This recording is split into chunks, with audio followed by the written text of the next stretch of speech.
Assalamualaikum dan salam sejahtera. Anda sedang menonton Poli TV bersama saya, Aiman Anwar. Polis Diraja Malaysia PDRM akan ke Singapura pada 29 dan 30 Mac ini untuk mengumpul maklumat atau keterangan berhubung kes suami bekas Kabiner Bank Negara, Datuk Dr. Taufik Aiman, yang dikaitkan dengan 1MDB.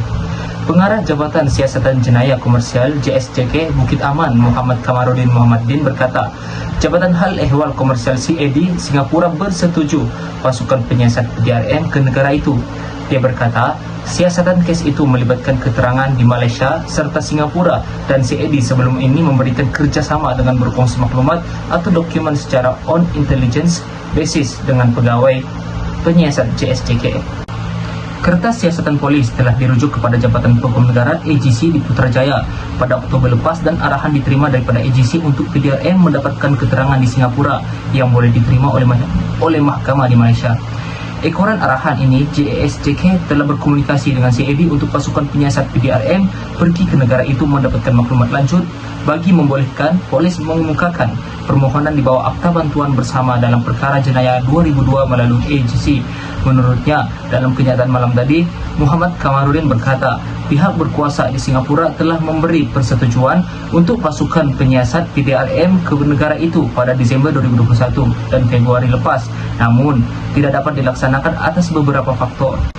Antaranya adalah penggantungan sementara laluan perjalanan lengkap vaksin antara Malaysia dengan Singapura bermula 23 Disember tahun lepas hingga 20 Januari lepas, dan pegawai penyiasat menjadi kontak rapat yang kemudian positif COVID-19 pada Februari lepas. Keadaan ini menyebabkan pegawai penyiasat tidak dapat memberi maklum balas berhubung tarikh pergerakan yang sesuai ke negara itu. Katanya, dia berkata, respon juga belum diterima daripada saksi yang merupakan warga Singapura mengenai kesediaan mereka untuk ditembual oleh pasukan penyiasat PDRM. Selain itu, siasatan terhadap Taufik berhubung penerimaan dana yang dikaitkan dengan 1MDB dalam akaun bank miliknya di Singapura masih berjalan. Muhammad Kamarudin berkata kes itu disiasat mengikut Seksyen 41A Akta Pencegahan Pengubahan Wang Haram, Pencegahan Pembiayaan Keganasan dan Hasil daripada Aktiviti Haram 2001. Apa jua kenyataan yang dibuat sebelum ini mengenai siasatan polis terhadap kes Taufik dan perjalanan pasukan penyiasat PDRM ke Singapura tidak bermaksud untuk menyembunyikan sebarang fakta atau untuk mengelirukan mana-mana pihak. PDRM komited dalam memastikan siasatan ini diselesaikan dengan segera secara telus dan adil tanpa melindungi mana-mana pihak, katanya. Kumpulan Wang Simpanan Pekerja KWSP mengumumkan permohonan untuk pengeluaran khas RM10.000 akan dibuka kepada ahli di bawah umur 55 tahun bermula 1 April 2022. Tarikh akhir permohonan adalah pada 30 April 2022, manakala tempoh pembayaran akan dilaksanakan bermula 20 April depan. Demikian menurut KWSP dalam satu kenyataan, ahli dibenarkan untuk mengeluarkan jumlah maksimum sebanyak RM10.000 dan minimum RM50 serta perlu mengeluarkan baki simpanan dalam akaun 2 mereka dahulu sebelum mengakses simpanan dalam akaun 1. Sebarang maklumat lanjut akan dimaklumkan kelak, jelas KWSP.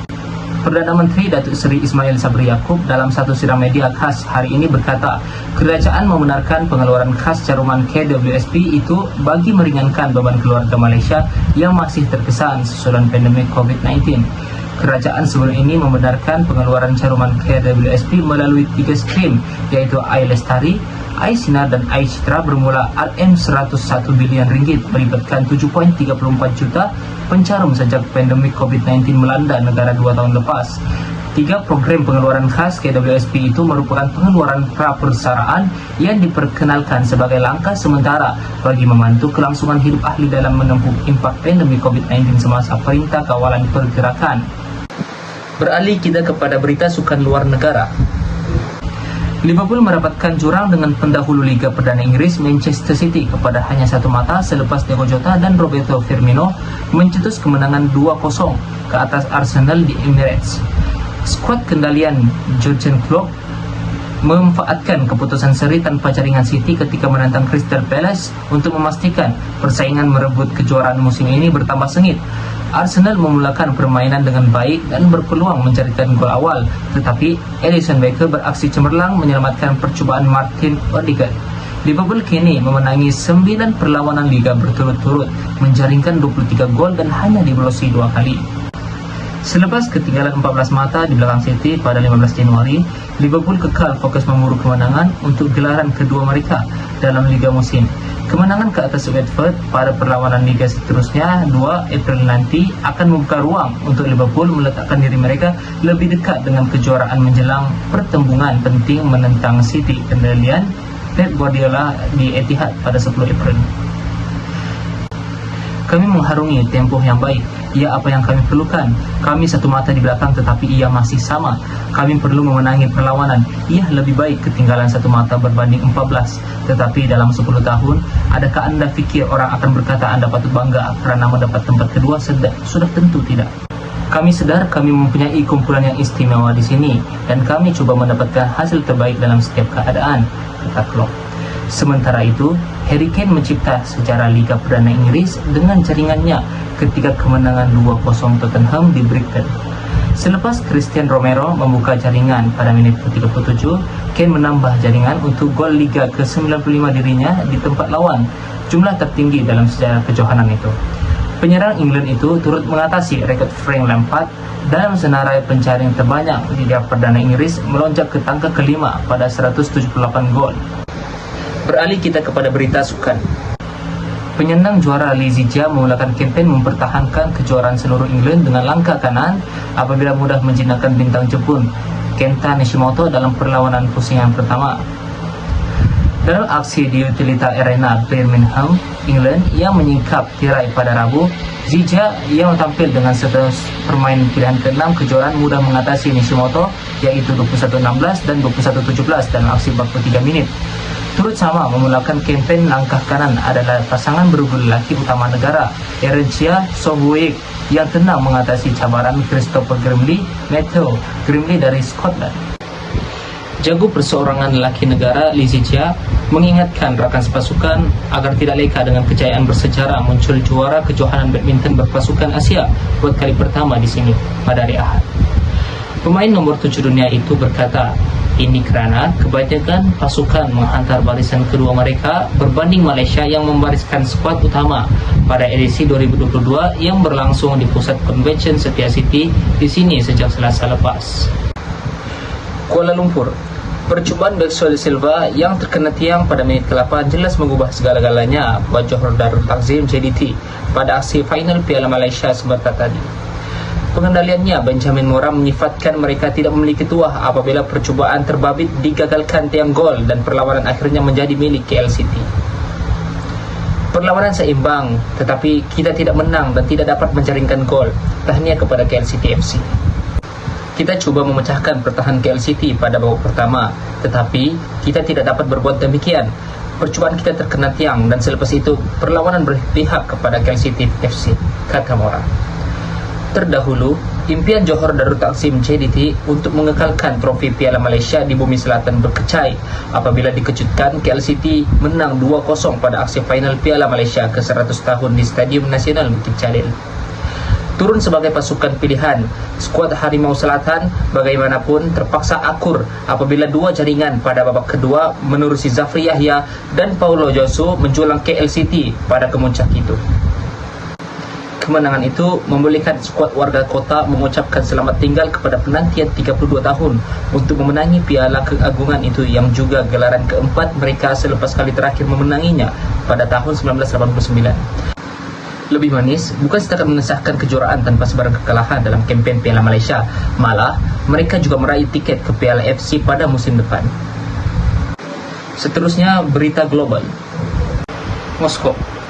Lebih banyak negara meminggirkan Moskow ketika Presiden Vladimir Putin tidak menunjukkan sebarang tanda-tanda untuk menghentikan pencerobohan ke atas Ukraine yang sedang menyaksikan pertempuran sengit dengan pembedilan berterusan Rusia yang telah membunuh puluhan orang serta mencetuskan krisis pelarian. Pencerobohan Rusia yang dilancarkan minggu lalu tidak menunjukkan kesan-kesan awal seperti yang diharapkan oleh Putin. Rundingan gencatan senjata yang diadakan pada Isnin gagal mencapai kejayaan dan Browning belum menyatakan bila pusingan baru akan diadakan. Amerika Syarikat dan sekutunya berusaha untuk menghukum Rusia dari segi ekonomi kerana melakukan serangan terbesar ke atas sebuah negara Eropah sejak Perang Dunia Kedua. Mereka mengenakan sekatan ke atas perniagaan oligarki dan pegawai terkemuka Rusia, termasuk Putin sendiri. Tapi Washington menolak untuk menghantar tentara menyerang Rusia atau menguatkuasakan zon larangan terbang seperti yang dimohon oleh Ukraine atas kebimbangan akan memburukkan lagi hubungan antara dua kuasa nuklir utama dunia itu.